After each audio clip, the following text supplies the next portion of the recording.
जय हिंद प्यारे साथियों, स्वागत है आप सभी का पारस फ्री एजुकेशन में। आज इस क्लास में हम संस्कृत के टॉप 15 प्रश्न पढ़ेंगे जो आपके सिलेबस के अनुसार होंगे। इसमें पेडागोजी के क्वेश्चन भी शामिल हैं जिन्हें यदि आप पढ़ते हैं तो यहाँ से आपको एग्जाम में प्रश्न देखने को अवश्य मिलेंगे। इसलिए आप सभी से रिक्वेस्ट है वीडियो कंप्लीट देखें और आप लोग इन 15 में से कितने प्रश्नों के सही जवाब देते हैं वो हमें कमेंट करके अवश्य बताएं। तो चलिए भाई हम शुरू करते हैं प्रश्न क्रमांक 1 से। पहला प्रश्न है त्वा पदस्य मूल रूपम किम, अर्थात यहाँ पर इसका अर्थ हुआ त्वा पद का मूल रूप क्या है।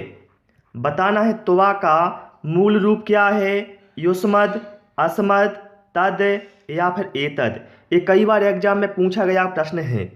तो यहाँ पर करेक्ट आंसर हमारा ऑप्शन ए के साथ जाएगा, युष्मद। ठीक है, प्रश्न क्रमांक 2 पर आते हैं। कक्षः उचित वातावरणम, अर्थात यहाँ पर इसका अर्थ हुआ कक्षा में उचित वातावरण।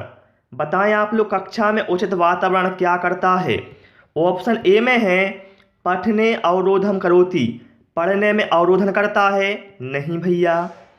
शिक्षकस्य छात्रस्य मध्ये आत्मविश्वासम विकासयति, शिक्षक के और छात्र के मध्य आत्मविश्वास का विकास करता है।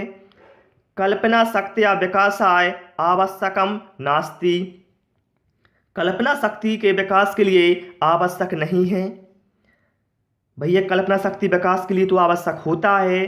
फिर क्या है, छात्राणाम कृते आवश्यकम नास्ति, अर्थात छात्रों के लिए आवश्यक नहीं है। तो भैया उचित वातावरण क्या होता है, शिक्षक के और छात्रों के मध्य आत्मविश्वास को विकसित करता है। तो यहाँ पर करेक्ट आंसर हमारा ऑप्शन बी के साथ जाएगा।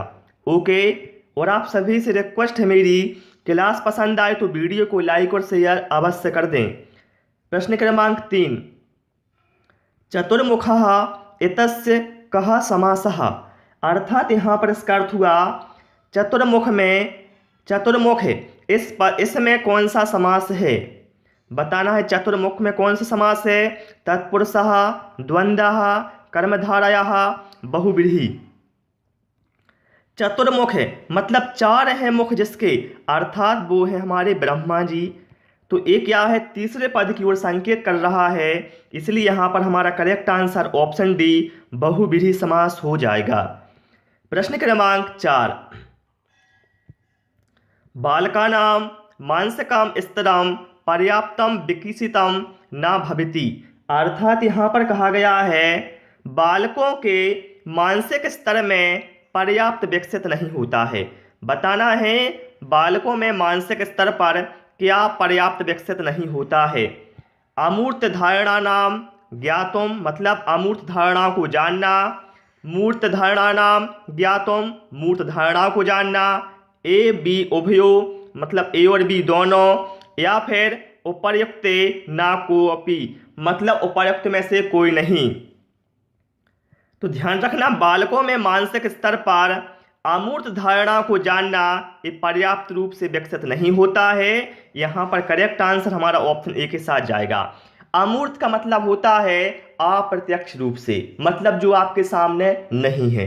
ओके, प्रश्न क्रमांक 5, करिष्यति एतस्य लट्लकारे रूपम किम, अर्थात यहाँ पर इसका अर्थ हुआ करिष्यति इसका लट्लकार रूप क्या होगा। बताना है करिष्यति का लट्लकार रूप क्या होगा। करोति, करोतु, आकरोत या फिर कार्यति। राइट आंसर यहाँ पर हमारा ऑप्शन ए करोति के साथ जाएगा। ठीक है, प्रश्न क्रमांक 6 पर आते हैं। कहा गया है भाषायाः शिक्षणं कुर्यात्, अर्थात यहाँ पर इसका अर्थ हुआ भाषा शिक्षण करते हैं या भाषा का शिक्षण करना चाहिए। बालकस्य स्वभावानु अनुसरणेन, मतलब बालक के स्वभाव के अनुसार। बालकस्य क्षमतायाः अनुसारेण, मतलब बालक की क्षमता के अनुसार। बालकस्य स्तरस्य अनुसारेण, मतलब बालक के स्तर के अनुसार। या फिर उपर्युक्तः सर्वे, मतलब उपर्युक्त सभी। तो देखिए जो भाषा का शिक्षण होता है वह बालक के स्वभाव के अनुसार, बालक की क्षमता के अनुसार और बालक के स्तर के अनुसार होना चाहिए। अतः यहाँ पर उपर्युक्तः सर्वे है, मतलब उपर्युक्तः सर्वी आंसर यहाँ पर करेक्ट आंसर हमारा ये हो जाएगा।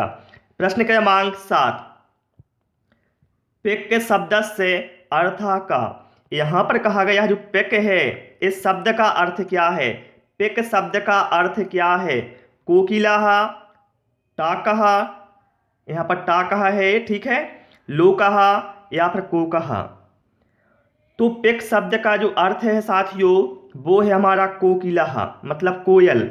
यहाँ पर राइट आंसर हमारा ऑप्शन ए के साथ जाएगा, ठीक है। प्रश्न क्रमांक 8 पर आते हैं। अभ्यासम आवश्यकम अस्ति, अर्थात यहाँ पर इसका अर्थ हुआ अभ्यासक आवश्यक है। किसके लिए आवश्यक है अभ्यास? कला पक्षस्य विकासाय, कला पक्ष के विकास के लिए। भावात्मक पक्षस्य विकासाय, भावात्मक पक्ष के विकास के लिए। ए बी उभयो, मतलब ए और बी दोनों के लिए। या फिर उपर्युक्तेषु न कोऽपि, मतलब उपर्युक्त में से कोई नहीं। तो भैया जो अभ्यास है यह कला पक्ष के विकास के लिए और भावात्मक पक्ष इन दोनों के विकास के लिए आवश्यक है। तो यहाँ पर राइट आंसर हमारा ए बी उभयोः, मतलब ए और बी दोनों, ये हमारा ऑप्शन सी हमारा करेक्ट आंसर हो जाएगा। प्रश्न क्रमांक 9, ये बहुत ही इम्पोर्टेंट प्रश्न है। पश्यति इत्यस्य धातुः कः। यहाँ पर कहा गया है जो पश्यति है इसमें धातु क्या है? पस, पशु, दृश्य या फिर पुष। तो यहाँ पर राइट आंसर साथियों हमारा होगा ऑप्शन सी। पश्यति में कौन सी धातु है? दृश्य। जैसे पूछा जाए आपसे गच्छति, गच्छति में कौन सी धातु है? तो ये गच्छति में गम धातु होती है ना, ये आपको पता होना चाहिए। बहुत शब्द ऐसे होते हैं, बहुत सारी धातुएं ऐसी होती हैं जब उनका हम प्रयोग करते हैं किसी भी लकार में तो चेंज हो जाता है, जैसे गम का गच्छ होता है, ठीक है। प्रश्न क्रमांक 10 पर आते हैं और आपको याद होगा शब्द रूप, धातु रूप, यहाँ से आपके एग्जाम में प्रश्न अवश्य आएंगे, संधि, समास। प्रश्न क्रमांक 10 में कहा गया है सूक्ष्म शिक्षण प्रणाली अति उपयोगी अस्ति, अर्थात यहाँ पर इसका अर्थ हुआ सूक्ष्म शिक्षण प्रणाली अति उपयोगी है। किसमें उपयोगी है? शिक्षकस्य व्यवहारम विकसितुम, मतलब शिक्षक के व्यवहार को विकसित करने में। छात्रस्य व्यवहारम विकसितुम, मतलब छात्र के व्यवहार को विकसित करने में। भाषायाः ज्ञानाय, भाषा के ज्ञान के लिए। विज्ञानस्य ज्ञानाय, मतलब विज्ञान के ज्ञान के लिए। तो देखिए जो सूक्ष्म शिक्षण प्रणाली है यह अति उपयोगी है। शिक्षकस्य व्यवहारम विकसितुम, मतलब शिक्षक के व्यवहार को विकसित करने में। तो यहाँ पर करेक्ट आंसर हमारा ऑप्शन ए के साथ जाएगा, ठीक है। प्रश्न क्रमांक 10, ता वर्ग पंचकम किम। जो ता वर्ग होता है इसमें 5 जो वर्ण आते हैं वो कौन कौन से आते हैं हमें बताना है। तो देखिए यहाँ पर 4 ऑप्शन हैं। भैया ता वर्ग में क्या क्या आता है? ये तो भैया अपने हिंदी व्याकरण में ही पढ़ा होगा। ता आता है, था आता है, दा, धा, ना। तो ऐसा दिया हमें ऑप्शन बी में जो हमारा करेक्ट आंसर हो जाएगा, ठीक है। चलिए प्रश्न क्रमांक 12, केन नियम अनुसार सर्वप्रथम सरल शब्दान वाक्यान मुहावरा गीता च पाठयेत तदंतरः विषयस्य कठिन भाग न पाठयेत। अर्थात यहाँ पर कहा गया है किस नियम के अनुसार सबसे पहले सरल शब्दों, वाक्यों, मुहावरों और गीतों को पढ़ाते हैं। तदंतर मतलब उसके बाद विषय के कठिन भागों को पढ़ाया जाता है। तो बताएंगे आप करेक्ट आंसर क्या होगा। यहाँ पर 4 ऑप्शन हैं। अरे यहाँ से एक ऑप्शन भाई चोरी हो गया है। 4 ऑप्शन थे, एक ऑप्शन चोरी हो गया है।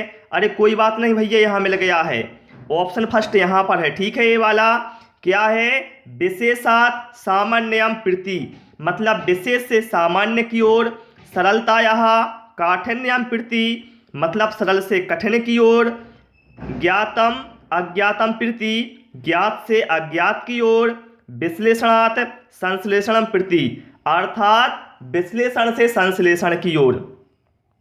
तो देखिए यहाँ पर हो क्या रहा है, पहले सरल शब्दों, वाक्यों, मुहावरों, गीतों को पढ़ाते हैं, उसके बाद विषय के कठिन भागों को पढ़ाते हैं। मतलब क्या है, सरल से कठिन की ओर। तो यहाँ पर करेक्ट आंसर हमारा क्या होगा, सरलतायाः काठिन्यम प्रति मतलब सरलता से कठिन की ओर, जो हमें ऑप्शन बी में दिया है ये बिल्कुल हमारा करेक्ट आंसर हो जाएगा। प्रश्न क्रमांक 13 पर आते हैं।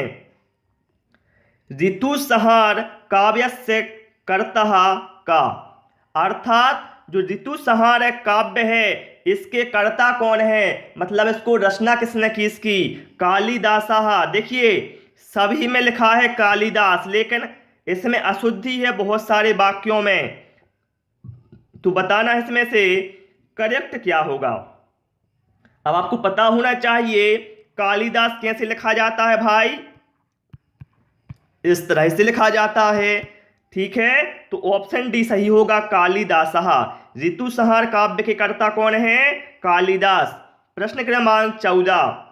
भाषा कौशलः सन्ति ओब्लिक अस्ति, अर्थात यहां पर कहा गया है भाषा कौशल हैं या फिर भाषा कौशल होते हैं। श्रवणः, बिल्कुल भैया श्रवण भाषा कौशल होता है। वाचन ये भी भाषा कौशल है। पठनः लेखनः च मतलब पठनोल्लेखन ये भी सही है।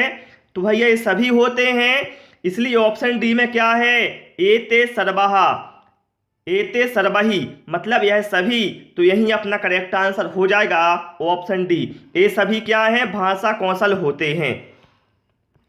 प्रश्न क्रमांक 15। देखिए यहाँ पर टाइपिंग में प्रॉब्लम है, ठीक है, कोई बात नहीं, बता देता हूँ क्या लिखा था। यहाँ पर लिखा था द्विगु समास, ठीक है, क्या लिखा था यहाँ पर, लिखा था भाई द्विगु समास लिखा था।